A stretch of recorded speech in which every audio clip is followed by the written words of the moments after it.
नमस्कार सभी को। कैसे हो सब? मुझे आशा है कि सभी लोग अच्छे होंगे, बढ़िया होंगे। तो आज मैं आपके सामने फिर से प्रस्तुत हुआ हूँ और आज हम पढ़ने जा रहे हैं कक्षा तीसरी का हिंदी का पाठ्य पुस्तक रिमझिम, और इसमें पाठ चौथा जिसका शीर्षक है मन करता है। और ये आप सभी को पता है कि ये एक कविता है, ठीक है। और मुझे आशा है कि सभी लोग इस कविता का मेरे साथ आनंद लेंगे और समझ भी लेंगे, ठीक है। तो चलो बच्चों, आज हम शुरू करने जा रहे हैं मन करता है, ठीक है।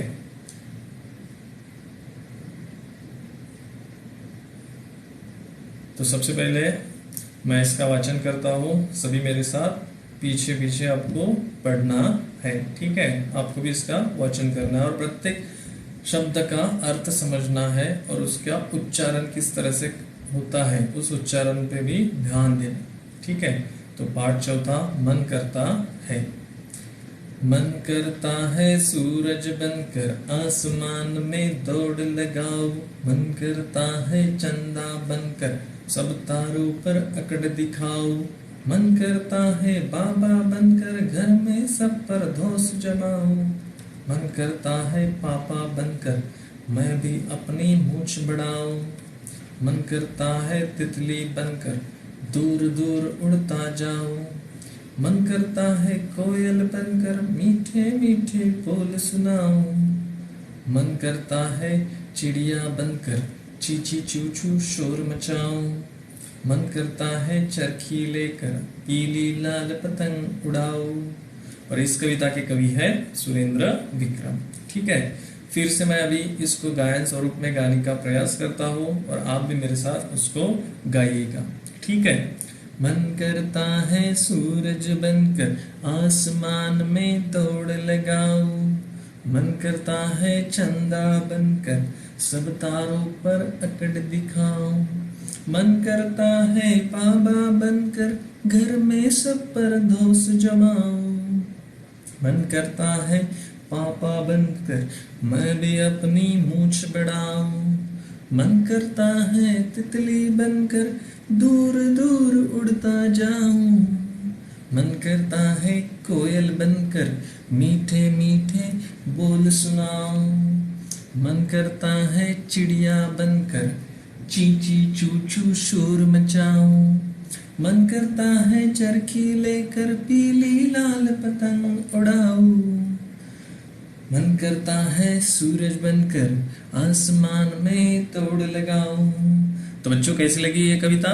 बहुत ही सुंदर मजेदार कविता है, ठीक है। आनंद आया आपको?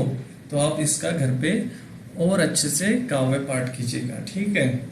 तो इस कविता में हम देखेंगे कि एक छोटा सा बच्चा है, जैसे आपकी उम्र का बच्चा है, जैसे आपका भी कभी ना घर में बैठकर कभी कुछ मन करता है, आप एक जगह पे बैठते नहीं होंगे, आपको कुछ ना कुछ करते रहने का मन करता रहता है, ठीक है। तो इस कविता में भी ऐसा ही एक आपकी उम्र का एक बच्चा है जिसका मन क्या करता है, कभी सूरज बनने के लिए करता है, तो कभी चंदा बनकर सब तारों पर अकड़ दिखाओ, तो कभी उसका मन करता है कि बाबा बनकर, जैसे कि आपके घर में भी कोई बाबा मीन्स आपके दादाजी या नाना जी होंगे, या तो आपके ऊपर क्या करते हैं, वो कभी कभी आपके ऊपर धौंस जमाते हैं, ठीक है। और लेकिन वो धौंस जमाना भी क्या होता है, उनका एक प्रकार से प्यार होता है, ठीक है। तो कभी उस बच्चे का मन करता है कि पापा बन जाओ और पापा की तरह मुझ बढ़ाकर दिखाओ सबको, ठीक है। तो इसी तरह से आपका भी कुछ ना कुछ बनने का मन करता है, ठीक है। तो और कभी बच्चे को लगता है कि मैं तितली बनकर आसमान में दूर दूर उड़ता जाऊं, तो कभी कैसा लगता है कि कोयल बनकर अपनी मीठी मीठी आवाज निकालूं, ठीक है। तो कभी चिड़िया की चींची चूचू की चिड़िया की तरह शोर मचाओ, और कभी ऐसा लगता है कि मन करता है चरखी लेकर पीली लाल पतंग उड़ाओ। तो इस तरह से कवि का मन कैसा है, चंचल है, या इस कविता में जो बच्चा आया है उसका मन कैसा है, चंचल है, और आपका भी मन चंचल है, ठीक है। तो अब देखेंगे हम इस जो भी इसमें आए हैं, जैसे कि कुछ नाम वाले शब्द भी आए हैं, ठीक है, और कुछ उ अक्षर वाले शब्द भी आए हैं, और इतना ही नहीं तो विशेषण वाले शब्द भी इस कविता में आए हैं। ठीक है, तो हम सबसे पहले इसमें देखेंगे हम वो अक्षर वाले शब्द, और जिसे हम कहते हैं तुक वाले शब्द भी कहते हैं। ठीक है, तो हम देखने जा रहे हैं वो अक्षर वाले शब्द। तो सबसे पहले इस बंद में आया है जैसे लगाओ, और इसी का तुक वाला शब्द है दिखाओ। ठीक है, फिर जमाओ, फिर बढ़ाओ, फिर जाओ, सुनाओ। ये पृष्ठ पर इतने सब शब्द आए हैं, लगाओ, दिखाओ, जमाओ, बढ़ाओ, जाओ, सुनाओ। फिर नेक्स्ट अगले पृष्ठ पर मचाओ और उड़ाओ। ये सब कौन से शब्द है? उ अक्षर वाले शब्द है। ठीक है, ये सब कौन से शब्द है? उ अक्षर वाले शब्द। ऐसे ये पृष्ठ पर भी ये सब कौन से शब्द है? उ अक्षर वाले शब्द हैं। तो आप सभी को समझ में तो आया होगा कि कवि का मन क्या करता है, अलग अलग कल्पनाएं कर कर उसको आनंद लेना है कवि को। ठीक है, अब देखने जा रहे हैं हम। देखो जो जो नाम वाले शब्द है उनके कुछ चित्र मैंने आपके लिए दिखाना चाहता हूँ मैं आपको। एक किसका चित्र है? ये सूरज। जैसे हमने देखा ना पहले बंद में, मन करता है सूरज बनकर आसमान में दौड़ लगाओ, तो ये सूरज है। ठीक है, सूरज कौन सी दिशा में उगता है? पूरब दिशा में। ठीक है, फिर देखो दूसरा चित्र आया है, ये काय का चित्र है? ये चंदा, चांद जिसे कहते हैं आप, चांद, चंद्र, चंद्रमा, है ना, शशि। ये इसके क्या है? पर्यायवाची शब्द है, और ये चंद्रमा है। ठीक है, जो शीतलता देता है रात के समय हमें। फिर मन करता है बाबा बनकर घर में सब पर धौंस जमाओ। जैसे कि आपके घर में कोई बड़े बुजुर्ग होते हैं, या तो फिर आपके बड़ा भाई, बड़ी बहन होती है, तो वो भी आपके ऊपर कभी कभी क्या करते हैं? एक प्रकार से धौंस जमाते हैं, है ना बच्चों। तो ये है बाबा बनकर घर में सब पर धौंस जमाओ। मन करता है पापा बनकर, ये देखो पापा की तरह मूछें बढ़ाओ। बच्चे को लगता है कि मैं इस तरह से मूछें बढ़ाकर पापा की तरह बर्ताव करूं।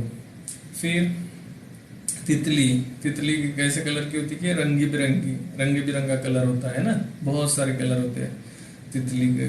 तितली की तरह मन करता है तितली बनकर दूर दूर में उड़ता जाओ। फिर कोयल, कोयल की तरह मीठे मीठे बोल सुनाओ। फिर मन करता है चिड़िया बनकर, दिख रहा है छोटे छोटे बच्चे चिड़िया के, चिड़िया है, और वो कैसे आवाज निकालती है? चीची चूचू शोर मचाओ। और कभी कभी ऐसा लगता है बच्चे को कि पतंग निकाल कर उसको बाहर में उड़ाने जाऊं, इस तरह की चरखी लेकर। चरखी पता है ना सभी को? हाँ, जिसमें धागा लगा रहता है। और ठीक है, ये बच्चा दिख रहा है इसमें, इसके हाथ में चरखी है और ये पतंग उड़ा रहा है। ठीक है, तो मन करता है चरखी लेकर पीली लाल पतंग उड़ाओ, अलग अलग रंगों की। तो इसी तरह से अब आपके लिए मैंने कुछ सवाल रखे हैं यहाँ पर, जो हमने कविता पढ़ी है, और मुझे आशा है कि सबको वो समझ में आई होंगी। तो उसी कविता के ऊपर मैंने कुछ बहुत ही सरल से प्रश्न दिए हैं। वो आपको क्या करना है? जोड़े लगाना है। जैसे जोड़े मिलाओ, दिख रहा है? जैसे पतंग उड़ाओ। अब देखो इसमें सबसे पहले तो पापा बनकर, सूरज बनकर, कोयल, चिड़िया, चरखी लेकर। अब पतंग कैसे उड़ाएंगे हम? चरखी लेकर। हाँ, कैसे उड़ाएंगे? चरखी लेकर। तो ये चरखी हो गया। मूछ बढ़ाओ, मूछ कौन बढ़ाता है बच्चों? पापा। हाँ, पापा बनकर मूछ बढ़ाओ। फिर इधर देखो कुछ है, मीठे बोल किसके होते हैं? हाँ, कोयल के। किसके होते हैं? कोयल के। सूरज बनकर कैसे? आसमान में दौड़ लगाओ। सूरज बनकर आसमान में दौड़ लगाओ। चिड़िया बनकर चीची चूचू शोर मचाओ। तो बच्चों सभी को समझ में आया होगा। ठीक है, तो अभी मैंने आपके लिए कुछ सवाल है मेरे पास, और आपको उसका क्या करना है? पठन करना है, उसके उत्तर आपको लिखने हैं। तो ये आपके लिए है, तुम पर कौन कौन धौंस जमाता है और क्यों? जैसे घर में आपके और स्कूल में, घर में कौन आपके ऊपर धौंस जमाता है, फिर घर में हो गया, फिर आपके स्कूल में, है ना, फिर मन करता है चिड़िया बनकर ची ची चू चू शोर मचाओ, तुम्हारा मन कब कब चिड़िया बन जाने को करता है। ये अपने शब्दों में आपको इसका उत्तर लिखना है। ठीक है, कौन किस पर अकड़ जमाता होगा, जैसे आसमान में कौन अकड़ जमाता है, जंगल में कौन अकड़ जमाता है, नदी में कौन होता है, फिर खेल में, स्कूल में और रंगों में। तो बच्चों, कविता आपको बहुत ही अच्छी लगी होंगी, मुझे आशा है सभी को इतना समझ में आया होगा। ठीक है, तो आप सब लोग इसका अच्छे से काव्य पाठ कीजिए और इसका काव्य पाठ करके मुझे आप सुनाइएगा। ठीक है, तो अभी मैं कविता को समाप्त करता हूँ। धन्यवाद एवं शुभ दिन। ठीक है, अगर आपको ये वीडियो पसंद आया है तो आप नीचे दिए गए लाइक शेयर सब्सक्राइब बटन पर आप क्लिक कीजिएगा। ठीक है, धन्यवाद।